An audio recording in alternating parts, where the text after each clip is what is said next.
Then Elisha said, Hear ye the word of the Lord, thus saith the Lord, Tomorrow about this time shall a measure of fine flour be sold for a shekel, and 2 measures of barley for a shekel, in the gate of Samaria. Then a lord on whose hand the king leaned answered the man of God, and said, Behold, if the Lord would make windows in heaven, might this thing be? And he said, Behold, thou shalt see it with thine eyes, but shalt not eat thereof. And there were 4 leprous men at the entering in of the gate, and they said one to another, Why sit we here until we die? If we say, We will enter into the city, then the famine is in the city, and we shall die there, and if we sit still here, we die also. Now therefore come, and let us fall unto the host of the Syrians, if they save us alive, we shall live, and if they kill us, we shall but die.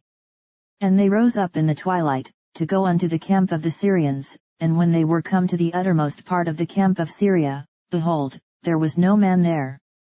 For the Lord had made the host of the Syrians to hear a noise of chariots, and a noise of horses, even the noise of a great host, and they said one to another, Lo, the king of Israel hath hired against us the kings of the Hittites, and the kings of the Egyptians, to come upon us. Wherefore they arose and fled in the twilight, and left their tents, and their horses, and their asses, even the camp as it was, and fled for their life.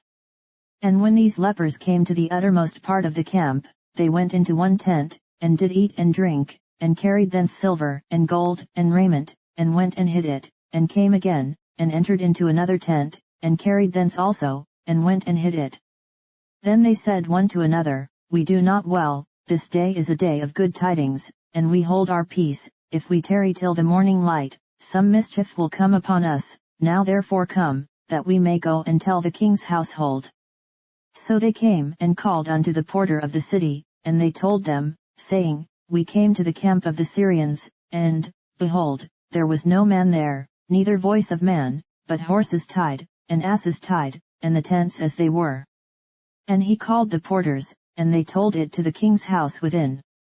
And the king arose in the night, and said unto his servants, I will now shew you what the Syrians have done to us.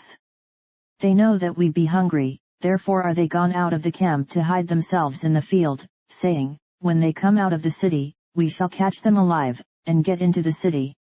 And one of his servants answered and said, Let some take, I pray thee, 5 of the horses that remain, which are left in the city, behold, they are as all the multitude of Israel that are left in it, behold, I say, they are even as all the multitude of the Israelites that are consumed, and let us send and see. They took therefore 2 chariot horses, and the king sent after the host of the Syrians, saying, Go and see.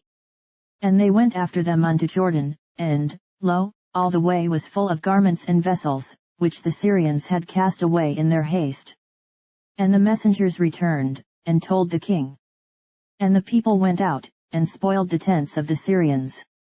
So a measure of fine flour was sold for a shekel, and 2 measures of barley for a shekel, according to the word of the Lord. And the king appointed the Lord on whose hand he leaned to have the charge of the gate, and the people trode upon him in the gate, and he died, as the man of God had said, who spake when the king came down to him. And it came to pass as the man of God had spoken to the king, saying, 2 measures of barley for a shekel, and a measure of fine flour for a shekel, shall be tomorrow about this time in the gate of Samaria, and that Lord answered the man of God, and said, Now, behold, if the Lord should make windows in heaven, might such a thing be? And he said, Behold, thou shalt see it with thine eyes, but shalt not eat thereof. And so it fell out unto him, for the people trode upon him in the gate, and he died.